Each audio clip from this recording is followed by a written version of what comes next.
Baik, sebelumnya perkenalkan saya Irin Gunawan Putri dengan NIM 118. Kali ini izinkan saya untuk membuka presentasi Student Project Block Infection and Infectious Disease SGDB7 yang berjudul Disseminated Gonococcal Infection. Hal yang akan kami bahas pada Student Project ini dibagi menjadi 3 bagian. Pada bab pertama terdapat latar belakang, rumusan masalah, tujuan dan manfaat. Pada bab kedua, kami akan membahas mengenai definisi, epidemiologi, faktor resiko, patofisiologi, gejala, diagnosis, dampak, pencegahan dan pengobatan, dan prognosis dari disseminated gonococcal infection. Dan terakhir, pada bab ketiga, terdapat kesimpulan dan saran yang akan menutup student project kami. Berikut merupakan anggota kelompok dari SGDP 7, yaitu ada Advent, Tari, Jenny, Sari, Hani, Pratnyadari, saya sendiri, Bella, Kela, Ian, Canica, dan Marvin. Sebelumnya, terima kasih atas kesempatan yang telah diberikan kepada saya. Perkenalkan saya Kadek Hani Anissa Farsya dengan 3 digit yang terakhir dengan 92. Di sini saya izin menjelaskan mengenai latar belakang dari student project kami. Disseminated Gonococcal Infection atau DGI adalah salah satu komplikasi dari infeksi Neisseria gonorrhea yang merupakan penyebab dari gonore. Infeksi ini dapat menyebar melalui aliran darah dan menyebabkan infeksi sistemik. DGI ditandai dengan manifestasi klinis seperti artritis septik, tenosinovitis, dan lesi kulit pustular. Pada wanita sendiri, infeksi sering tidak menunjukkan gejala awal, sehingga sulit didiagnosis dan dapat mengarah pada komplikasi seperti penyakit radang panggul. Kelompok beresiko tinggi termasuk pria yang berhubungan seks dengan pria atau male sex male mengalami peningkatan prevalensi terhadap DGI. Patogenesis DGI terjadi saat bakteri yang umumnya menyebabkan infeksi lokal seperti ureteritis dan cervicitis menyebar ke seluruh tubuh. Faktor-faktor yang memfasilitasi penyebaran ini termasuk kekebalan tubuh yang lemah dan infeksi yang sulit untuk terdeteksi. Gejala sistemik yang muncul bisa berupa artritis, tenosinovitis, dan ruang kulit pustular. Tanpa pengobatan, DGI dapat berkembang menjadi kondisi yang lebih serius seperti meningitis dan perikarditis. Diagnosis DGI melibatkan pemeriksaan laboratorium, termasuk kultur darah dan uji amplifikasi asam nukleat, untuk mendeteksi Neisseria gonorrhea. Deteksi dini sangat penting untuk mencegah komplikasi lebih lanjut, mengingat gejala awal sering tidak spesifik. Pengobatan biasanya menggunakan antibiotik struktur luas seperti ceftriaxone, tetapi resistensi antibiotik menjadi tantangan utama. Penanganan yang tepat waktu dan pelurusan kontak sangat penting untuk mencegah penyebaran infeksi. Baik, berdasarkan latar belakang yang telah dijelaskan sebelumnya, maka rumusan masalah pada student project kali ini adalah sebagai berikut. Yang pertama, apa definisi dan karakteristik utama dari disseminated gonococcal infection? Yang kedua, bagaimana epidemiologi dan faktor risiko yang mempengaruhi penyebaran disseminated gonococcal infection? Yang ketiga, apa saja gejala klinis disseminated gonococcal infection? Yang keempat, bagaimana metode diagnosis disseminated gonococcal infection? Yang kelima, apa dampak yang diakibatkan oleh disseminated gonococcal infection? Dan yang terakhir, bagaimana upaya pencegahan, pengobatan, dan prognosis disseminated gonococcal infection? Untuk menjawab perumusan masalah tersebut, maka tujuan penulisan dari student project kali ini adalah sebagai berikut. Yang pertama, menjelaskan definisi dan karakteristik dari disseminated gonococcal infection.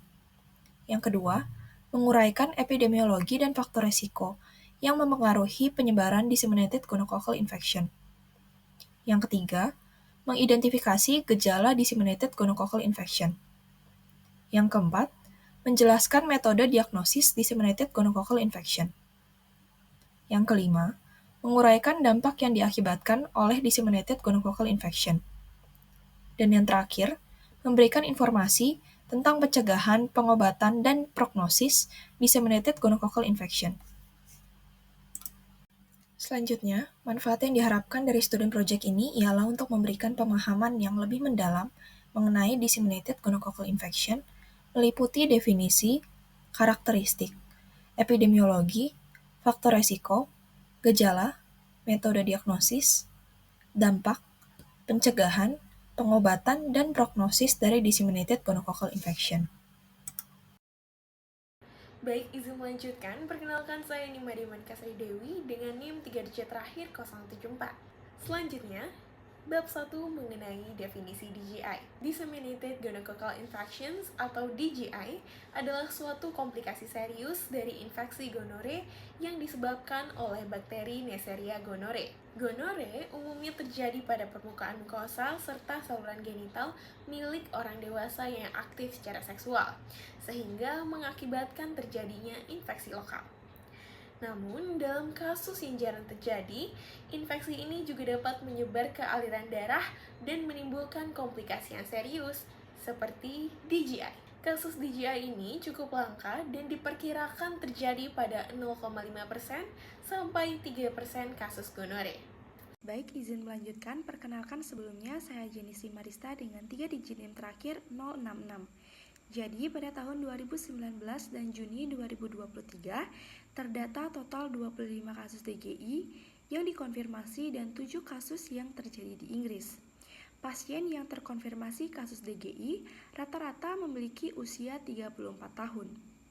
Negara-negara yang dikategorikan berpenghasilan rendah menurut kriteria Bank Dunia memiliki prevalensi yang lebih tinggi daripada negara-negara yang berpenghasilan tinggi. Di Indonesia belum ada data epidemiologi nasional yang jelas terkait kasus gonorrhea. Namun, menurut data Ditjen P2P Kemenkes RI 2021, kejadian sifilis dan gonorrhea juga didominasi oleh kelompok usia muda, dengan prevalensi masing-masing sebesar 64,7% dan 63%. Baik, izin melanjutkan. Sebelumnya perkenalkan, nama saya Tatiana Kelana Posidobuta dengan 3 digit NIM terakhir 170. Di sini saya akan menjelaskan mengenai faktor risiko disseminated gonococcal infection. Jadi beberapa faktor risiko yang berhubungan dengan disseminated gonococcal infection atau DGI adalah yang pertama defisiensi komplement, imunodefisiensi, infeksi HIV, penggunaan intravenous drug, systemic lupus erythematosus, hepatitis, dan pharyngeal gonococcal infection. Selain itu, untuk perempuan memiliki risiko lebih tinggi terkena DGI karena biasanya tidak menunjukkan gejala atau asimptomatik, atau tidak menimbulkan gejala yang dapat dikenali hingga terjadinya komplikasi. Lalu perempuan memiliki faktor risiko spesifik seperti menstruasi, kehamilan, dan penggunaan intrauterine devices atau IUD. Selain itu, individu dengan usia muda, yaitu kurang dari 25 tahun, juga memiliki risiko yang tinggi terkena DGI. Hal ini berkaitan dengan tingginya aktivitas seksual pada usia tersebut. Beberapa faktor risiko lain adalah penggunaan kondom yang tidak konsisten di antara orang-orang yang tidak memiliki hubungan monogami, lalu terdapat riwayat infeksi menular seksual, dan pertukaran seks untuk uang atau obat-obatan. Baik, sebelumnya, perkenalkan saya Niambatnya dari Kusuma Putri dengan 3 digit NIM terakhir 100. Izin melanjutkan mengenai patofisiologi. Tahap pertama dalam patogenesis penyakit ini adalah perlekatan bakteri pada epitel mukosa yang ditunjukkan oleh nomor 1. Selanjutnya, N. gonorrhoeae bereplikasi membentuk mikrokoloni dan mungkin biofilm, serta bersaing dengan mikrobiota yang ada, di mana ini ditunjukkan oleh nomor 2. Ketika mengkolonisasi epitel, N. gonorrhoeae mampu melakukan invasi dan transkitosis. Invasi epitel dan transkitosis dapat menyebabkan DGI, di mana ini ditunjukkan oleh nomor 3. Selama tahap awal infeksi ini, N. gonorrhoeae melepaskan fragmen peptidoglikan, LOS dan OMV yang mengaktifasi TLR dan protein yang mengandung NOD, sehingga memberi sinyal pada sel epitel, makrofag, dan dendritik. Sinyal dari sel-sel ini nantinya menyebabkan suatu aktivasi faktor transkripsi inflamasi seperti pelepasan kemokin dan juga sitokin.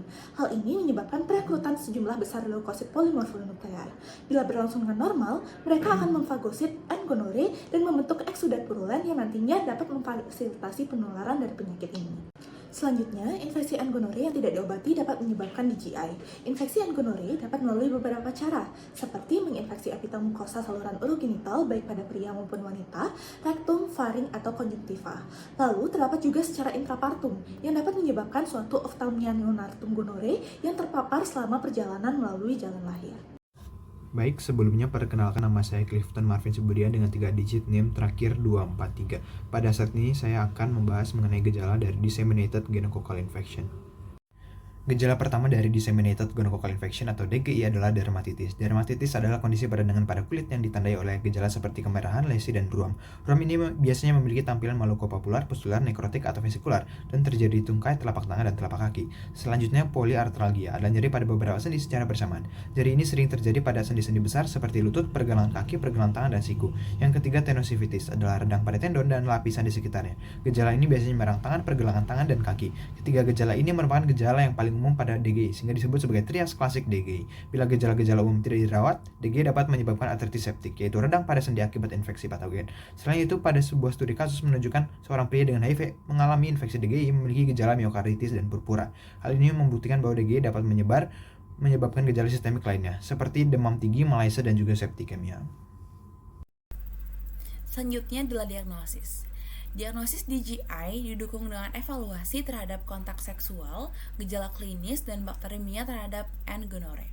Pemeriksaan pada kulit dan sendi dapat dilakukan untuk memberikan informasi yang dapat meningkatkan kecurigaan klinik seperti adanya typical triad tenosivitis, artralgia, dan juga lesi kulit. Definitif diagnosis untuk mendeteksi DGI dengan identifikasi patogen penyebab pada spesimen yang diambil dari non-mucosal site seperti darah, cairan sinovial, ataupun lesi kulit. Namun, pengambilan sampel lesi kulit biasanya tidak dilakukan karena sulitnya pengambilan sampel dan juga hasil yang kurang baik.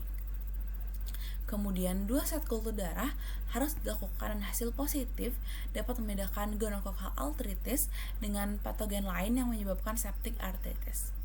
Spesimen dari mucosal site juga sebaiknya diambil dan seringkali membantu pada pasien dengan kecurigaan klinik tinggi terhadap DGI namun memiliki cairan sinovial ataupun spesimen darah yang steril. Ada disseminated gonococcal infection. Disseminated gonococcal infection atau DGI adalah infeksi sistemik yang disebabkan oleh Neisseria gonorrhoeae virus yang menyebar melalui aliran darah. Sering terjadi sebagai komplikasi dari gonorrea yang tidak diobati. DGI umumnya ditandai oleh triad klinis berupa artritis septik, dermatitis, dan tenosinovitis yang menunjukkan keterlibatan luas pada sistem muskuloskeletal dan kulit.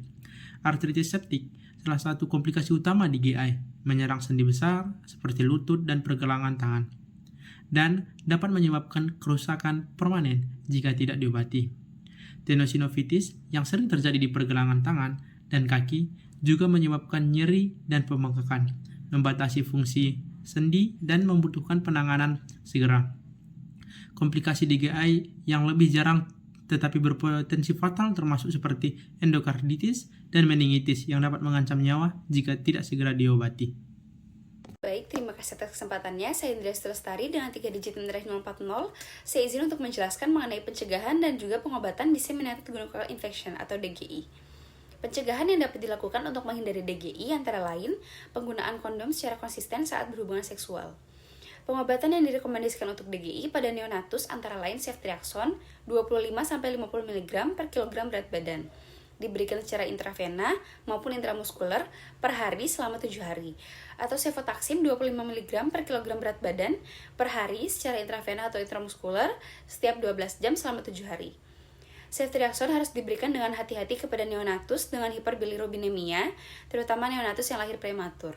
Cefotaxime 100 mg per kilogram berat badan sebagai dosis tunggal dapat diberikan secara intravena atau intramuskular. Diberikan untuk neonatus yang tidak dapat menerima ceftriaxone. Neonatus yang memiliki DGI harus dikelola dalam konsultasi dengan spesialis penyakit menular. Perawatan di unit gawat darurat meliputi ceftriaxone dan juga azitromisin. Namun, perlu diingat bahwa pengobatan untuk DGI harus dipandu oleh hasil pengujian kerentanan terhadap antimikroba. Rawat inap serta konsultasi dengan spesialis penyakit menular direkomendasikan untuk terapi awal, terutama bagi pasien yang tidak mematuhi pengobatan, memiliki diagnosis yang tidak pasti, atau memiliki efusi sinovial purulen maupun komplikasi lainnya. Sekian dari saya, selanjutnya akan dilanjutkan oleh rekan saya. Terima kasih. Om Swastiastu, perkenalkan nama saya Nimade Juciani Ciaritama Putri dengan 3 digit NIM terakhir yaitu 219. Izin menjelaskan mengenai tentang prognosis dari DGI. Jadi disseminated gonococcal infection ini juga memiliki prognosis yang sangat baik jika memang tepat diberikan pengobatan ataupun terapinya. Jika pengobatannya ditunda ataupun tidak dilakukan dengan benar, maka terdapat terjadinya komplikasi yang langka seperti adanya suatu meningitis ataupun perihepatitis. dan juga komplikasi-komplikasi lainnya. Prognosis yang dapat secara signifikan itu diperbaiki dengan pengobatan-pengobatan antibiotik yang cepat dan juga tepat. Pengobatan yang tidak diberikan dengan cepat dan juga tepat itu juga bisa menyebabkan suatu kerusakan organ ataupun bisa juga menyebabkan suatu kematian. Infeksi DGI ini juga tersebar dapat menyebabkan berbagai komplikasi serius jika terjadi prognosis yang buruk seperti septekemia, artritis, ataupun endokarditis. Jadi semakin besar komplikasinya maka semakin buruk juga terjadi suatu prognosisnya. Faktor-faktor yang rentan terkena suatu komplikasi itu adalah ibu hamil, lalu orang yang memiliki imunnya rendah, serta juga pengobatan ataupun terapi yang tidak tepat dan juga cepat. Sebelumnya perkenalkan, nama saya Yanusia Fasgianto dengan 3 digit NIM terakhir 195. Di sini saya akan menjelaskan untuk kesimpulannya. Jadi kesimpulannya, disseminated gonorrhea infection atau DGI atau DGI ini itu adalah komplikasi langka dari infeksi gonorrhea yang disebabkan oleh bakteri Neisseria gonorrhea. Kurang lebih terjadi pada sekitar 0,5% sampai 3% dari kasus, terutama pada orang-orang yang memiliki imunodefisiensi atau HIV atau penggunaan obat intravena dan lain-lain. Namun pengobatannya ini bergantung pada tingkat infeksi dan kondisi pasien dengan prognosis yang baik jika terapi diberikan tepat waktu. Penggunaan kondom bisa mencegah DGI, tetapi kalau pengobatan itu terlambat, komplikasi seperti meningitis, perihepatitis, osteomielitis, dan endokarditis itu bisa terjadi. Saran dari kelompok SGD kami yang kami tentukan itu intinya adalah diperlukan lebih banyak studi untuk mengidentifikasi faktor risiko dan pola penyebaran dari DGI, terutama pada populasi dengan keragaman geografis, etnis, dan sosioekonomi. Tujuannya adalah untuk memahami variasi respon imun dan resistensi bakteri. Kami mohon maaf apabila ada salah kata selama presentasi, apabila ada kesalahan dalam pembuatan SP tersebut. Sekian dari kami, terima kasih.